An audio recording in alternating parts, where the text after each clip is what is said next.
is going to be by myself, Ed Capone, and Ron Howard, the Senior Hydrometeorological Analysis and Support Forecaster. We're going to pretty much continue the same format as we had during our spring outlooks. This is the first monthly water resource outlook that we'll be doing each month. And we'll look at some of the similar things we did before, as well as tropical outlook and the El Nino ENSO conditions. As we look at our view from space in the MODIS satellite Aqua, the polar orbiter, you can see the true color, a lot of green showing up. Vegetation is sparked in much of the area, both coastal southern Long Island, the islands of the Cape, Outer Cape, and the high areas of the Adirondacks, white and greens in northwestern Maine, where as normal vegetation is a little bit behind.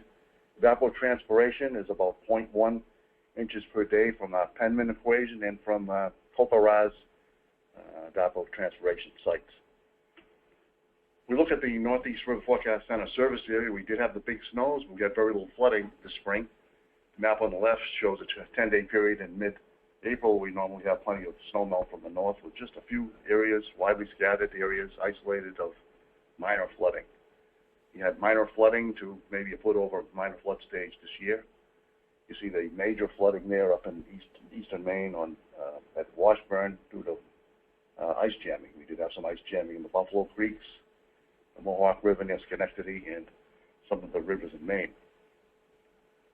The graph on the right is showing where does spring flooding occur, mostly at the NERFC. In the last 15 years, we have a number of stations here, like the Lower Connecticut, flooded 20 times in 15 years in the spring, January to May. So it floods every year. And then the stations indicated in the red there, Hartford, Middletown, or Middle Haddam, they flooded this year also, minor flood. And down a little further, we had North Chichester, also minor flooded. It floods every other year, according to this graph here. So what has happened in the surface area in May? We've been dry and we've been warm. These graphics are courtesy of Northeast Regional Climate Center.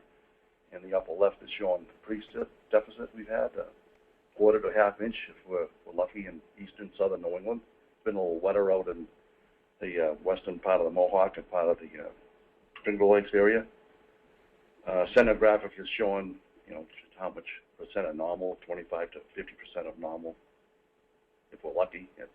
And we've been warmer by anywhere from 2 to 6 or 7 degrees above normal. Big turnaround in May. 90 to 80-day precipitation departures continue. The dry regime, anywhere from 4 to below normal for the 90-day and the 180-day. We're alleviated a little bit on the extreme coast of New England in a month or two period during the past 6 months, but basically below normal across our entire area. Which brings us to the drought monitor. And working with our partners, we collaborated moving the D0 into the D1 area of moderate drought. This is basically talking about a below normal precipitation, below normal stream flow drought, increased fire danger with the duff layer, we're pretty dry as the vegetation comes out. Just to the upper left of the drought monitor graphic is the crop moisture index, which is about normal for the ag community, is just starting to get their things going. So it's normal, but soon to trend dry if we continue with this pattern. And the lower right is the longer-term Palmer drought index, showing the precip deficiencies.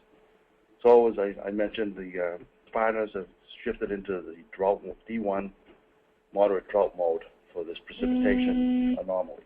The CPC seasonal drought outlook.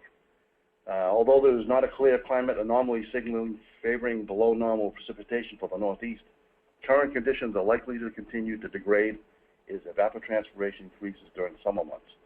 Therefore, the CPC is calling for a persistent and possibly expanding of the dry conditions across the Northeast, with stream flows are already low and is indicated in that brown area.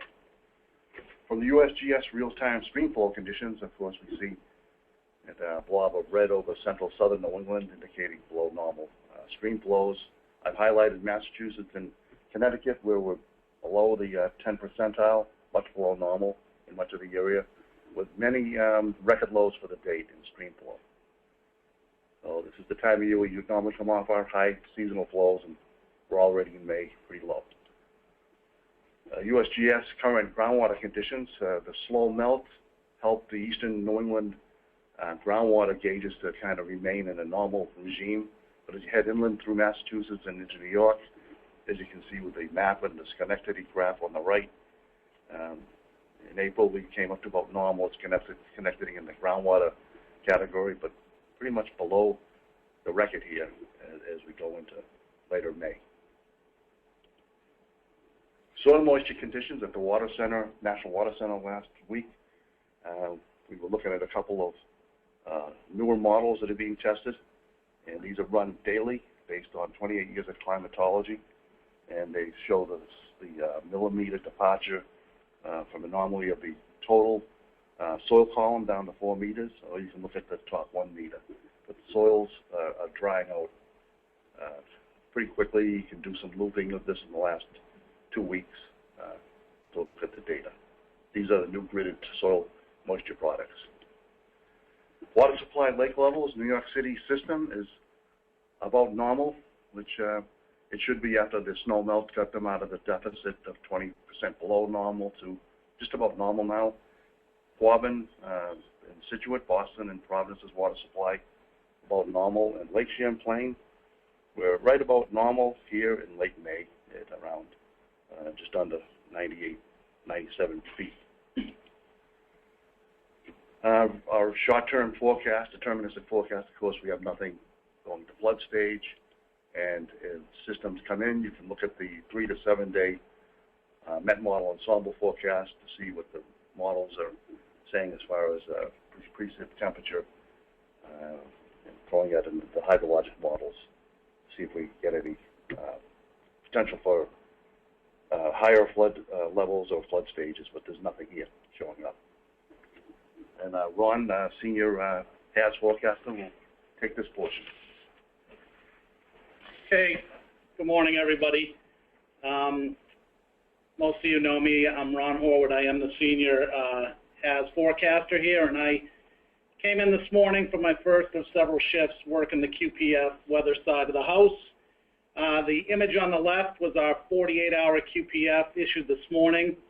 We have a sharp cold front that's moving southeast from Canada that's going to pass through the region today and this evening. Very strong dynamics with it. Unfortunately, moisture is really limited, so we're just going to be cranking out some showers basically across northern New England and especially Maine. And even though it's Memorial Day weekend, it could be cold enough tonight in far northern Maine to get some snow mixed in with that rain. So it's a very cold air mass coming in over the weekend. The longer term QPF forecast from the NCEP down in Washington on the right shows the 7-day QPF, and basically the pattern we're in is a pattern of cold frontal passages. So when we get into May and we get a south-southwest flow ahead of the cold front, it's very stable in a lot of southern and eastern New England because it's coming off the cold Atlantic waters. So basically, the best chance for convection along these cold fronts is going to be across far northern New England and also across interior New York State. And so you can see that basically the highest QPF over the next 7 days is across central and western New York State.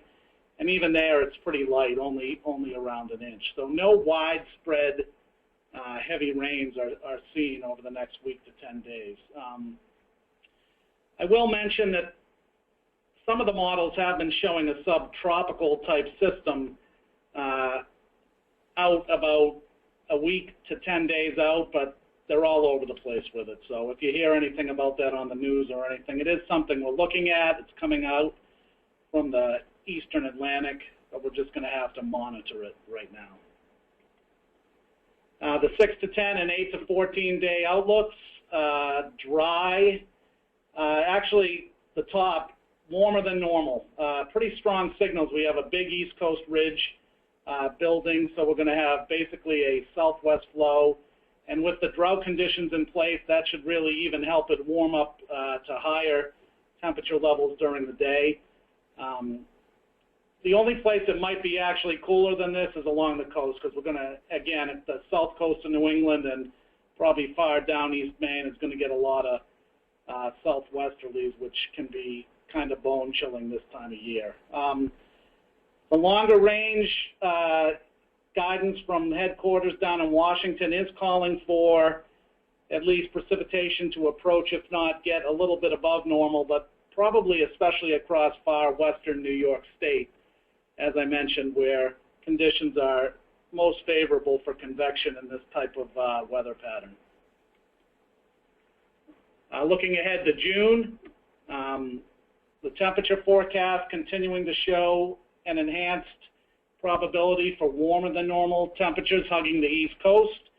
And usually when we get that, we have kind of a Bermuda high type ridge. So again, the precip would more likely be to the west, but there's really no clear signal for precip on the June outlook at this point.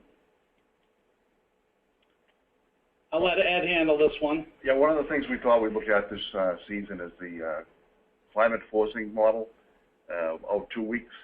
So what you're seeing here is the week 1 and week 2, week 1 on the left, week 2 on the right, precipitation anomalies. And the signal in the northeast on week 1 is pretty dry. And the signal on the one on the right is normal to slightly above normal, which matches CPC. So it's just another way of looking at this.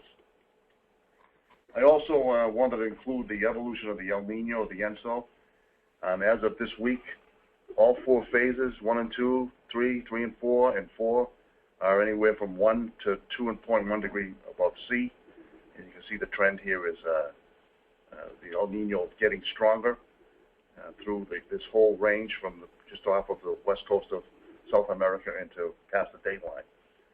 And the IRI, International Research in CPC, you can see the large swing here and where they think this is going. About the median is moderate El Nino. And the graphic on the right is NCEP's plot of where they think this is going, and the median is to a strong El Nino.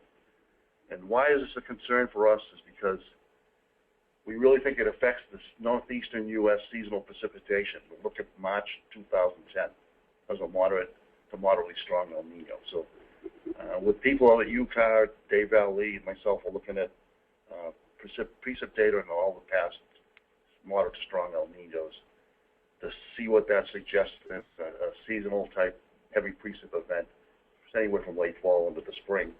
And also the effect on the hurricane development in the main source region this year could be limited due to a stronger El Nino.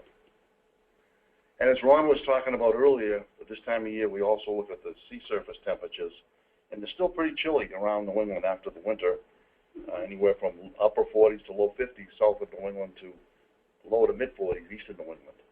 And we kind of look at this because frontal systems, they come through the east here, anywhere from a line of eastern Long Island into New London, to Worcester, into Portsmouth, New Hampshire, south and east of that.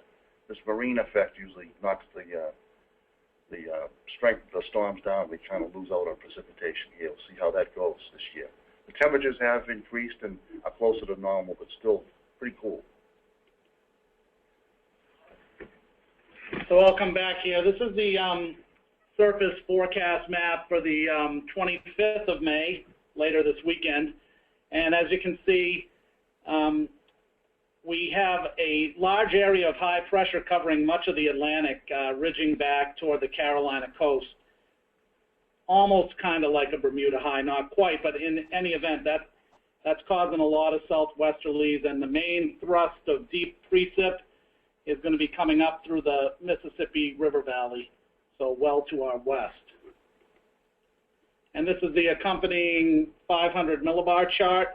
You can see that a southeast United States ridge, when we see this, the southerly flow way to the west, pumping a lot of deep moisture up through the Mississippi River Valley into the eastern plains.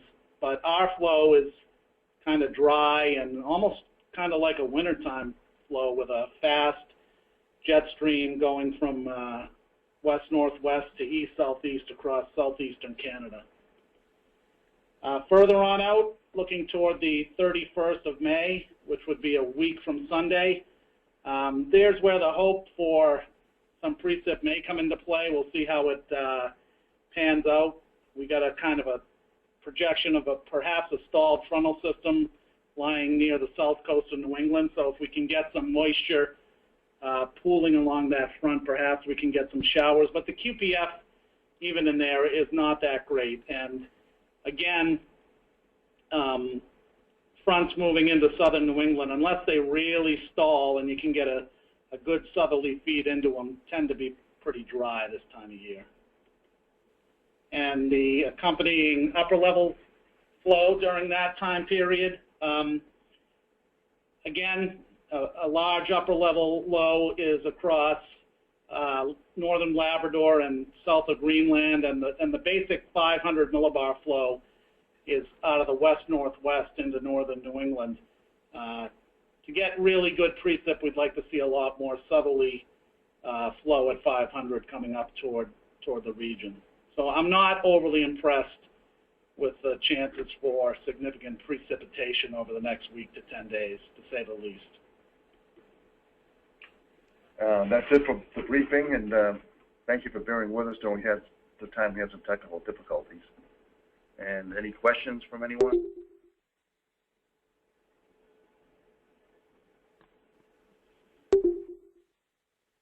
Okay, thank you.